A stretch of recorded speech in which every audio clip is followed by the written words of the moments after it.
Hello everyone, welcome back to another video. I hope सब कुछ बढ़िया चल रहा हो आप सबकी जिंदगी में। आज की व्लॉग की स्टार्टिंग हो रही है भाई बद्दी से। फर्स्ट टाइम ऐसा हो रहा है भाई, प्रॉपर बद्दी से व्लॉग की स्टार्टिंग ही कर रहे हैं, क्योंकि आजकल तो वीडियोस वगैरह इतनी कम डाल रहे हैं। बट हाँ भाई, ऐसा है बद्दी, देख लो कहीं से भी लोग कहीं भी मुड़ जाते हैं। ये है दोस्तों साई रोड, और इधर से हमारा स्टूडियो भी बहुत ही पास है। अभी स्टूडियो ही जा रहे हैं, अभी इधर किसी काम से आ रखा था। और आज मैं आपको एक तड़कती फड़कती चीज़ दिखाऊंगा। आजकल वो कार बहुत ही ट्रेंडिंग पे है, बट आने वाले टाइम में भाई फुस होने वाली है।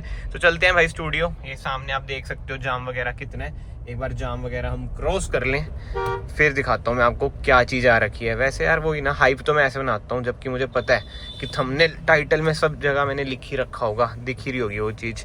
बट एनीवे क्या करें, व्लॉगर्स की लाइफ है, हाइप तो बनानी पड़ती है। चलो जी, स्टूडियो पहुंच चुके हैं। अपनी थार में किधर लगाऊं, इधर ही लगाता हूँ। ये थार रॉक्स आई हुई है और उधर नॉर्मल थार भी है 3 डोर। दोनों का आज काम स्टार्ट करना भाई, इसकी बहुत ही बुरी हालत है भाई। इस थार रॉक्स पे ना हमने 10 दिन पहले पीपीएफ करी थी। आज इसकी वही वॉशिंग वगैरह करेंगे। बट जो भी इसमें दिक्कतें आई हैं, ये अपने खास भाई की है, ठीक है। तो मेरे पास तो सारी रिपोर्ट आई रही थी इसकी, क्या दिक्कतें क्या नहीं, वो सब मैं आपको बताता हूँ। बट जो आज ये हम पे काम के लिए आई है, मतलब कि चलो वॉशिंग के लिए तो है ही। और एक बार मैं इसे बंद कर लूँ भाई। कुछ नोट करा आपने? ये देखो सीट भाई कितनी गंदी हो चुकी है, इसके पीछे भी भाई गंदी हो रखी है। देखो 1x पे करता हूँ, ये भाई इसमें मेजर इशू आएगा ही आएगा। और वो भी 3-4 दिन के लिए कोई रोड ट्रिप पे गए हुए थे तो ये इशू आ चुका है।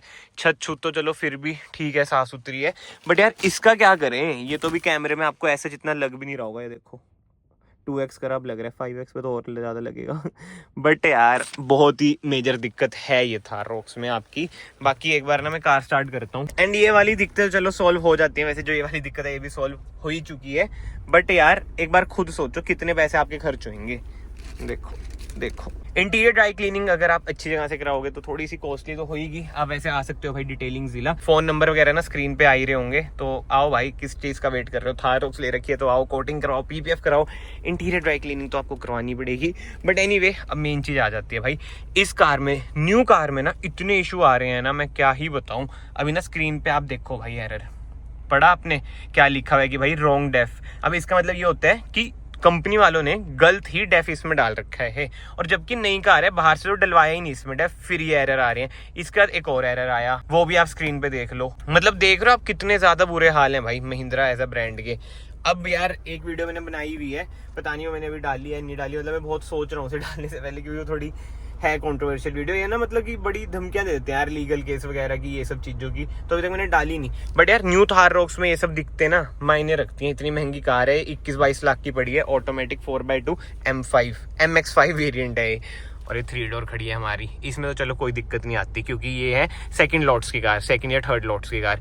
ये है फर्स्ट लॉट की कार, तभी कहते हैं भाई महिंद्रा की फर्स्ट लॉट की कारें लेनी अवॉइड करो। बट एनीवे भाई, बंद करते हैं कार को और चलते हैं बाहर, थोड़ा काम कुम निपटाएं ऑफिस। एंड ये भाई 3-4 साल पुरानी थार आई है, जब इनिशियली लॉन्च हुई थी ना तब का मॉडल है। बुरी हालत हो रखी है भाई, आप देख ही सकते हो। एंड इंजन पे ना इस कार के हम करेंगे रोडेंट कोटिंग, क्योंकि भाई कार की हालत बेकार है, चूहों ने सत्यानाश कर रखा है। और बाकी वही पॉलिशिंग वगैरह करेंगे, देखते हैं कस्टमर्स की क्या नीड है। टाइम हो चुका है 3:20, जो थार आ रखी थी 3 डोर वो तो डिलीवर कर दी है। बट यार अब करते हैं मेन बात। जैसे आपने देखा ही, जो मैंने आपको इनिशियली बताया, थार में दिक्कत आ रही है, ठीक है। जो कोड्स होते हैं उनका मतलब तो यही होता है कि भाई रॉन्ग डेफ, ये वो चीज़ें। बट कल कंपनी में लेके गए थे वो, ये यार जिन भाई की है उनका अलग टाइम शेड्यूल होता है, मेरा अलग टाइम होता है, तो मैं जा नहीं पाया था। बट मैं आपको ना सोल्यूशन बताता हूँ क्या होता है क्या नहीं होता। भाई कोई डेफ डूफ तो देखो चेंज नहीं करते, सिंपल रीजन करते हैं कार का। और सबसे बेस्ट चीज़ है, अपनी कार को भाई हाई आरपीएम पे चलाओ। अब ये जैसे मेरी थार है मैनुअल, ठीक है, मैं बीच बीच में भाई से हाई आरपीएम पे ना खींचता रहता हूँ। और जैसे अभी आइडियल स्टार्ट है ना, ऐसे ज़्यादा देर तक अपनी कार को मत रखा करो। वैसे अब मैं कहीं जाऊँगा, मैं तो अभी वापस से काम पे जाना है ऑफिस में, तो अभी तो मैं खड़ा हूँ, कोई दिक्कत वाली बातचीत नहीं है। जो मैं आपको बताना चाहता हूँ, आइडियल स्टार्ट पे ज़्यादा देर तक मत रखा करो अपनी कार। जो वो होता है ना आपका फिल्टर, उस पर सूट जमा हो जाता है। एंड इसके अलावा तो भाई हाई आरपीएम पे चक्का करो कार को भाई। अगर आप सोचोगे ना माइलेज निकालनी है भाई, भाई उससे ज्यादा ना डीजल आपका रीजन में लग जाएगा, जो प्रैक्टिकल चीज है। अब देखो स्कॉर्पियन की बात करता हूँ, ये तो फिर भी मुझे भी 5-6 महीने हुए हैं, 5-6 महीने में भाई 14,000 चल चुकी है। रनिंग हमारी टचवुड भगवान की कृपा से बढ़िया है। अगर रनिंग ज्यादा है तो समझ लो भाई कि काम काज भी ठीक चल रहा है, तभी रनिंग ज्यादा होती है, तो बिल्ला कौन ही घूमता है। बट मेन बात आती है स्कॉर्पियन की, भाई वो 1.5 साल में मेरी चल चुकी है 55,000, और अभी तक भाई उसमें रीजन की दिक्कत नहीं आई है। अब खुद सोचो भाई क्यों नहीं आई होगी, क्योंकि यार वो एक तो चलो ऑटोमेटिक है, 2000 के बाद आरपीएम चेंज होता है, ये प्लस पॉइंट आ जाता है, तो भाई सूट वगैरह जमता नहीं है, वो निकलता रहता है। तो ये सब चीजें ना माइंड में रखो, नहीं तो एक बार यार दिक्कत आ गई। अब जैसे उसमें ना कोड में लिखा होता है 800 किलोमीटर तक चलेगी, उसके बाद आप चलाते गए तो भाई कार आपकी बिल्कुल ही डेड हो जाती है। उसके बाद ना मोटा ही खर्चा आता है, फिर वो रेंटी में पता नहीं, मेरे ख्याल से करते भी नहीं है, क्योंकि यार दोस्त का हुआ था, थार ही थी उसमें 4x4 मैनुअल डीजल, वैसे वो शायद से नहीं यार आउट ऑफ वारंटी तो नहीं थी, बट उसके बाद ना कुछ ऐसा सीन हुआ था कि भाई जब आपको पता है लिखा हुआ आ रहा है फिर भी आप चला रहे हो तो गलती तो आपकी है। इसलिए मतलब कि इन शॉर्ट में आपको बताऊं, उसका वही जो डीपीएफ फिल्टर होता है ना, डीजल पार्टिकुलेट फिल्टर, जिसे फुल फॉर्म जिसकी है, वही चेंज हुआ था। तो उसमें भाई 1.5 लाख तक का खर्चा आ जाता है। अगर आप बाहर से कराओगे सस्ते में भी काम हो जाता है। वैसे बाहर से पता है क्या करते हैं, ये क्लियर ही कर देते हैं, मतलब कि फिल्टर निकालो, उससे सूट वगैरह निकाल दी। बट यार इससे अच्छा तो वही है ना, आप अपनी कार की खुद ही केयर कर लो तो ये दिक्कतें नहीं आएंगी। बट मैं तो ये सोच रहा हूँ भाई, जो ये थारोक्स खड़ी है, जो ऑल न्यू है, ऑटोमेटिक है, और पहाड़ों में थी जब ये दिक्कत आई, हाई आरपीएम पे तो कार चलती है जब चढ़ाई वगैरह आती है, ठीक है। फिर ये दिक्कत कैसे आई 1000 किलोमीटर में ही? तो मतलब कुछ ना कुछ तो, जब कार की मैन्युफैक्चरिंग हुई, मतलब जब इस पीस की मैन्युफैक्चरिंग हुई, कुछ ना कुछ तो डिफेक्ट यार पहले से होगा ही होगा, मतलब कि सूट वगैरह पहले से जम रखा है। मतलब कैसे हो सकता है यार, ये मेरी समझ के बाहर है। ऊपर से एरर आ रहा है रॉन्ग डेफ, फिर उसका आ रहा है माल फंक्शन ऑफ डेफ। मतलब कैसे हो सकता है? किसी को पता है तो ना कमेंट सेक्शन में जरूर बताना भाई कि ये दिक्कत है। बट मेरे अकॉर्डिंग तो यही है भाई इसका सोल्यूशन, कि अच्छे से अपनी कार को ना रेव वगैरह करो, तो ऐसी दिक्कतें ना नहीं आएंगी। मतलब मेरे साथ तो अभी तक हुआ नहीं कुछ ऐसे, but at the end of the day भाई है तो महिंद्रा ही, कुछ भी दिक्कत आ सकती है। अभी मैं वीडियो बना रहा हूँ, चलते चलते आ जाए इसमें दिक्कत, कुछ भी हो सकता है यार। कितना हम कह लें भाई इंडियन कंपनी को सपोर्ट करो, बट ये रहेंगे तो देखो देसी ही। अब एक भाई बंधु है, उन्होंने मेल में भेज रखा था कि भाई न्यू हैरियर में जंग सा लग गया है। मतलब कि पुरानी बात है, बट स्टिल मुझे यही लगता है यार, अब मेल की चीजें क्या वीडियो में कवर करनी, कोई रियल लाइफ में आ जाता है ना, कोई दिक्कत परेशानी होती है तो मैं हमेशा से भाई वीडियो वगैरह बना देता हूँ। मुझे कोई वो नहीं है भाई, दूसरे की हेल्प हो जाए, भले कंपनी वाले हम पे लीगल केस की धमकियां देते रहे। महिंद्रा ने तो भाई इतना बुरा हाल कर रखा है ना, मैं क्या ही बताऊँ। वैसे यार मैं निकल तो गया, बस वापस स्टूडियो चल जाता हूँ, अभी काम पेंडिंग पड़ा है। इंडिकेटर दे दूँ इधर से ना थोड़ा, दोस्तों दिक्कत यही है, रोड अभी बननी है हमारी इधर की, और जो ये वाली है ना शॉप सी, ये टूटनी है, तो हमारा स्टूडियो बिल्कुल ही हाईवे पे आ जाएगा भाई।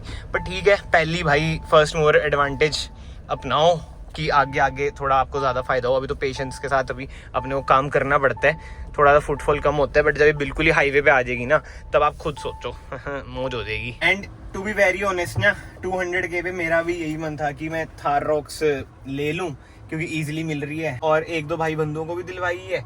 बट वो ये थोड़ी एसेसरी उसेसरी लेनी पड़ती है 10-15 हज़ार की। बट अब मेरा बिल्कुल मन नहीं है, महिंद्रा वालों से इतनी तू मैं हो रखी है ना। वीडियो वो जरूर देखना भाई, नेक्स्ट वीडियो शायद से मैं वो डाल ही दूँ, बड़ी वेट है मुझे इस वीडियो की। अभी कुछ चीज़ें चल रही हैं बैक एंड पे, बट ठीक है, देखा जाएगा, जो होगा हो जाएगा भाई। अपने को कुछ लालच नहीं है इवेंट्स का। आप मानोगे नहीं यार, आज भी ना मेरा एक इवेंट है दिल्ली में, ठीक है, गूगल वालों का है वो, मैं उसमें भी नहीं गया भाई। वही होता है, टाइम ही नहीं होता। अब काम संभालूं या इवेंट्स वगैरह अटेंड करूँ। इवेंट्स में चलो नॉलेज मिलती है, बट वो ये पैसे कमाने भाई ज़्यादा जरूरी है। एक्सपीरियंस हमें इधर मिलता है फील्ड में। और अगले साल भाई अब तो धमाका ही करूंगा, 2 लाख हो गए। इस बार कुछ कार लेंगे नहीं, मतलब होने वाले हैं 2 लाख। इस बार कुछ कार लूंगा नहीं, मतलब इस साल तो वैसे यार हमारी थार आ चुकी है, मैं ये क्यों बोल रहा हूँ इस बार कार नहीं लूंगा।